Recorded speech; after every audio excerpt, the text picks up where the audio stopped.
Hey, what's up? It's me, your girl E, coming to you today. Happy Saturday. Today is Saturday, May the 16th. I want to give a shout out to my cousins, plural, Alan Simpson and Stephen Dalton. They're ironically born the same day.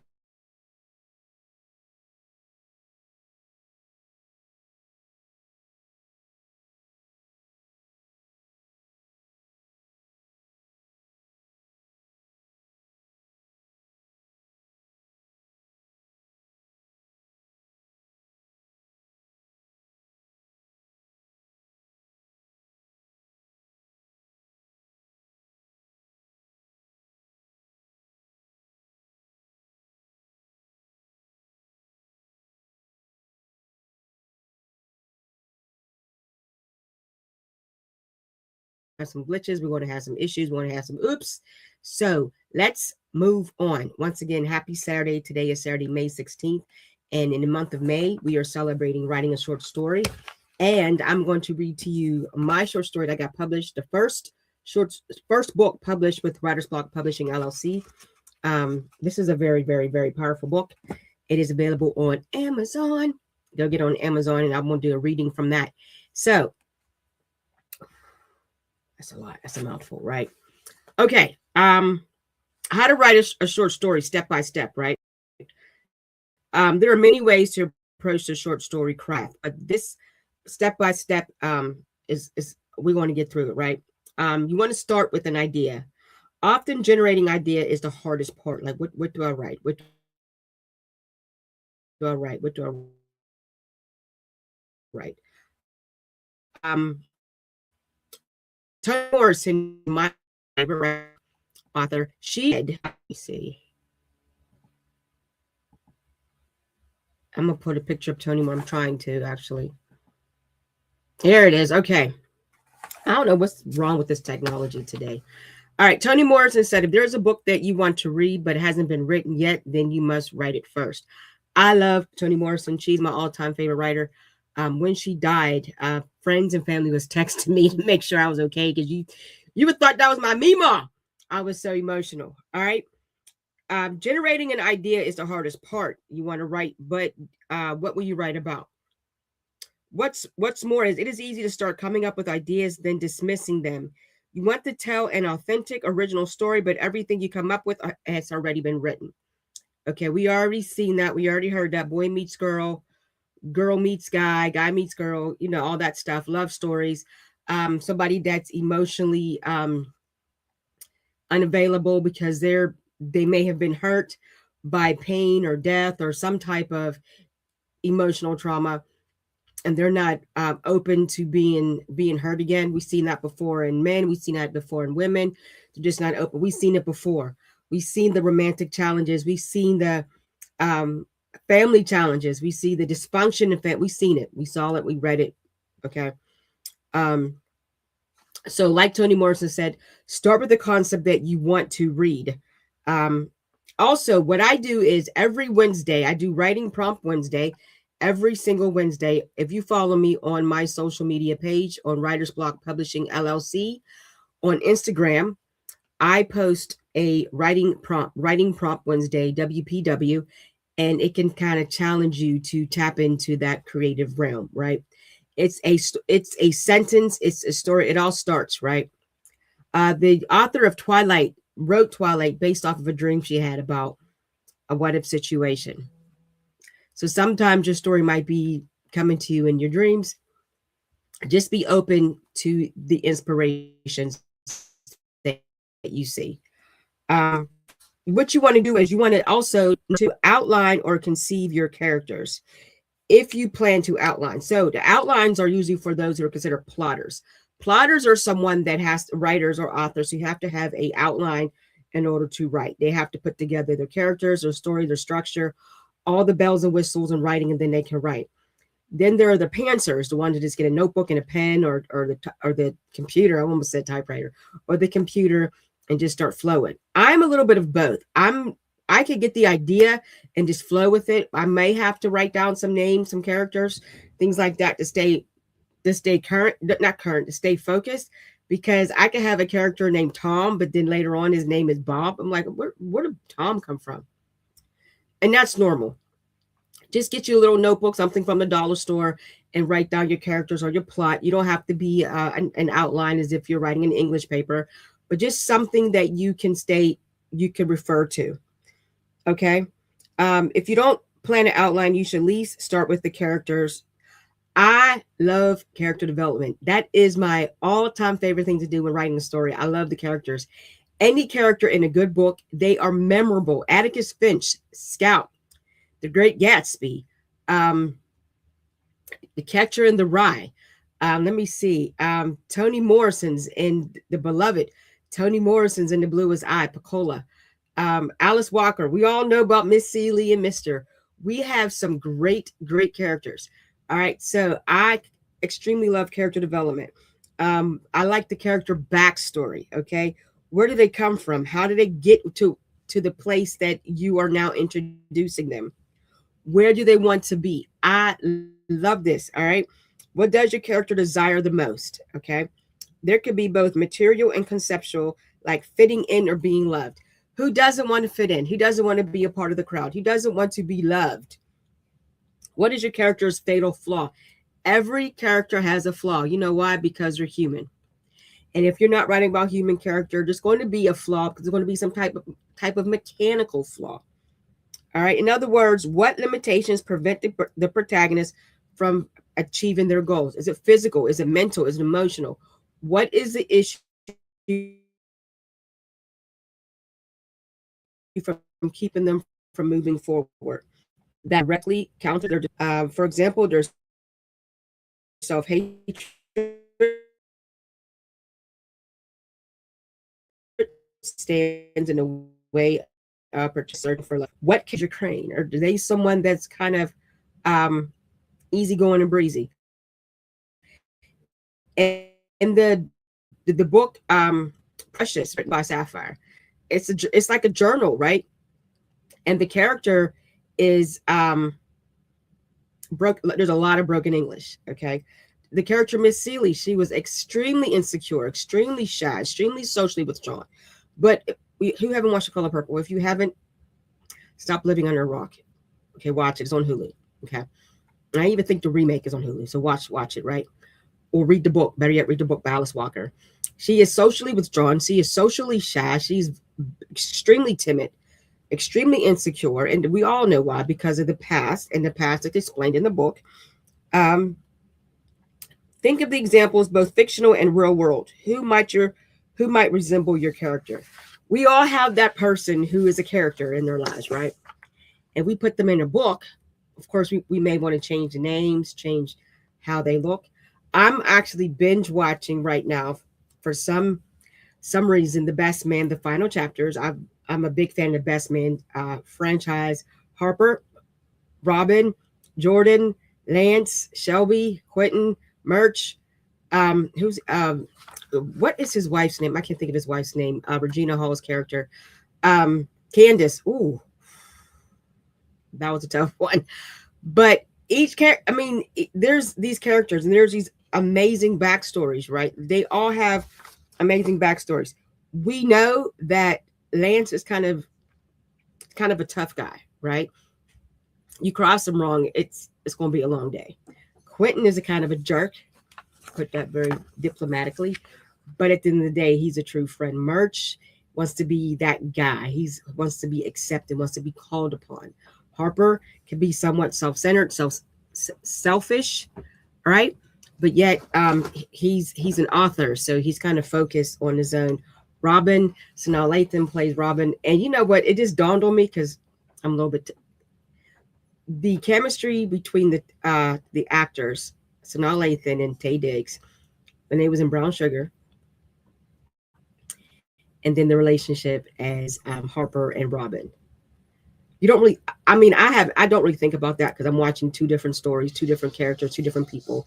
I think it's crazy. And then when you watch the last chapters, you got Quentin's fiance, Ziamora, who was married to Taye Diggs's character in the Brown Sugar. It's like, I don't know. I just think it's pretty cool because how true they are to the character, which great actors they are to infuse these characters. That's so important because when you're writing, you definitely want to have that much power. Now, if your writing becomes a book series and all that good stuff, that's great. But really, really think about the characters. In the short story, there are rarely more characters than protagonists, and antagonists, if relevant, and a small group of supporting characters. The more characters you include, the longer your story will be. So focus on making one or two characters complex. It is absolutely okay to have the rest of the cast be flat characters that move the story along. When you're writing a short story, you don't need no more than maybe five characters. And I just say five just for a general number, but don't get overzealous with the characters and not have novel or novella. You have your protagonist, you have your antagonist, you have a secondary, maybe one or two secondary characters. If you even have five or six, that character is kind of flat. They really have no depth. They're just there to maybe as scene fillers. Okay. Number three, write scenes around conflict. Once you have an outline of characters, start building scenes around conflict. Every part of your story, including the opening sentence, should in some way relate to the protagonist's conflict. Conflict is mandatory when it comes to storytelling. Without it, the reader does not have a clear reason to keep reading. Lovable characters are not enough, as the story has to give the reader something to root for. So, in your short story, start writing scenes around conflict and make sure each paragraph and piece of dialogue relates in some way to your protagonist's unmet desires. All right. So, you got to kind of start in some issues, right? You got to write the scene at the conflict because your readers want to see where it's going to go because you're already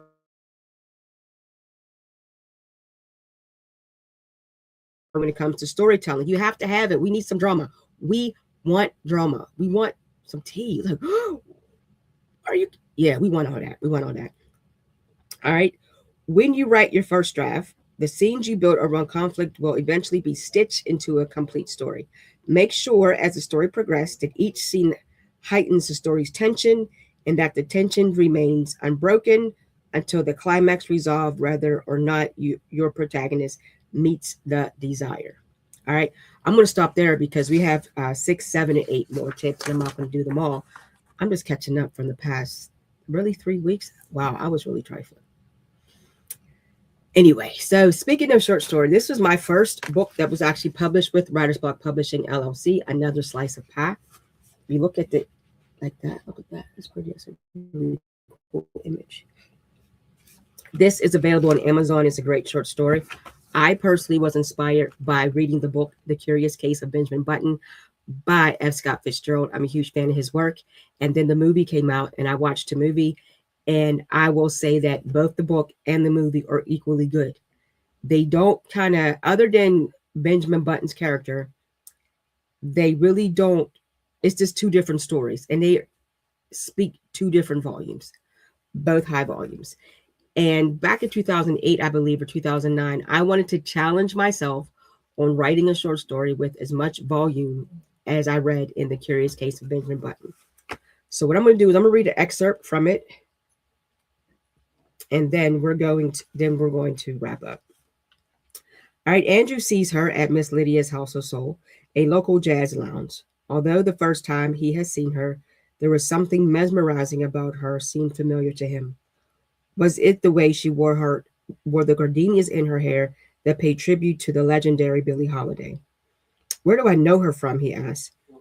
Andrew couldn't stop staring because if he looked away or even unconsciously blinked, he would miss her smile or the way that she would curl her lips when she enunciated the words that she was singing. It is not just her familiar face that's intriguing to him, it's the words she sings. That song. Why is it so familiar? He asked himself. Excuse me, Andrew said, summoning the waitress that was grabbing the dirty dishes from the table beside him. She smiles. What's her name? Lydia Rose, the waitress answered, then continued to clear the table. Andrew looked back at Lydia, again, questioning himself on why she looked so familiar. Excuse me, he summoned the waitress again. She smiles. Where is she from? Andrew asked. I'm not sure, the waitress responded, smiling then looks at Lydia. She's good, huh? Andrew still can't put his finger on the mystery of her familiarity. Lydia Rose. Why is she so familiar? Andrew Gallagher, a prominent man in the city and a member of a wealthy family, The Gallagher family is a shrewd but successful group of businessmen and women. They are one of the most prominent African American families in the country. Andrew's father, Nathaniel, is an industrialist, businessman, and entrepreneur, and his mother, Naomi, is a socialite. However, Andrew did not want to follow in the family's industrial footsteps. Instead, he became a successful novelist.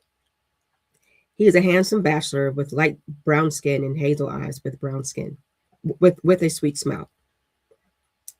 His gentlemanlike demeanor have made him quite desirable and adorable.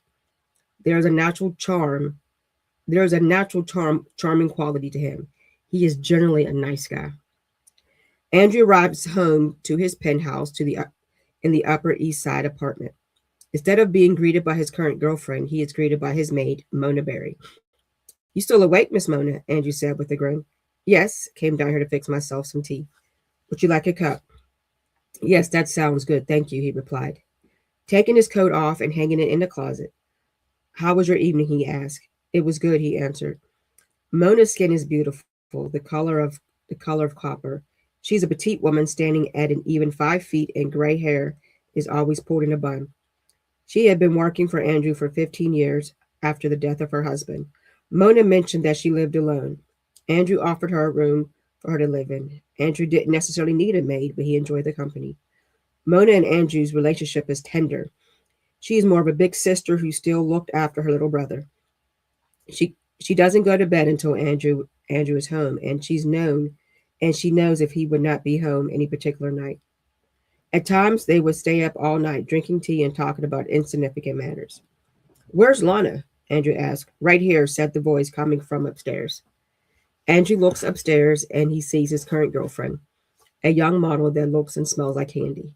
Her skin is light brown like white sand. Her eyes are the color of emeralds, and she has long dark hair. Lana is a model that takes pride that she is African American model with such features.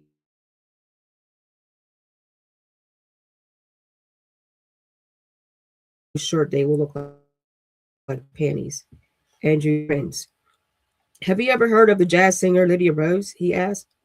He asked Mona, still looking at Lana. "No," Mona answered. "Mona, I want some wine, please," Lana says and walks away.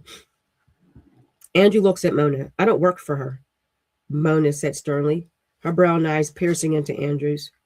Mona's not amused by the sweet candy that Andrew brought home every few months.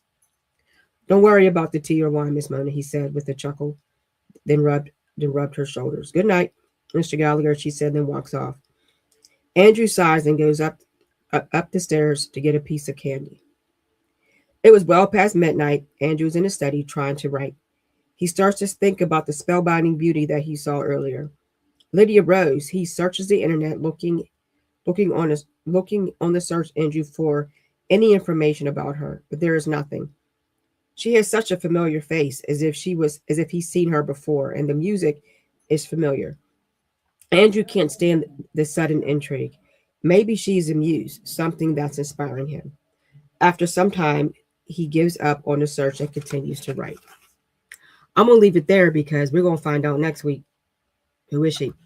So what's the conflict? Andrew is wondering who this person is to him. He knows her from somewhere. He's like, I know her face. I know I heard her music, but where is she from? Who is she? All right, we have Miss Mona, his living sister, mother, auntie, like maid. And we have Lana, the little piece of candy that thinks that Mona works for her. All right. And so far we have these characters. Okay. Now your short story should not be no more. Let me see page numbers. It should be no more than 7,500 words, between 7,500, because again, it's a short story. When I write, I don't do word count because I feel like it's limiting, but with a short story, you have to be mindful of the words because again, it gets into the novel or the novella phase. All right. Next week, guys, have a great, great Saturday.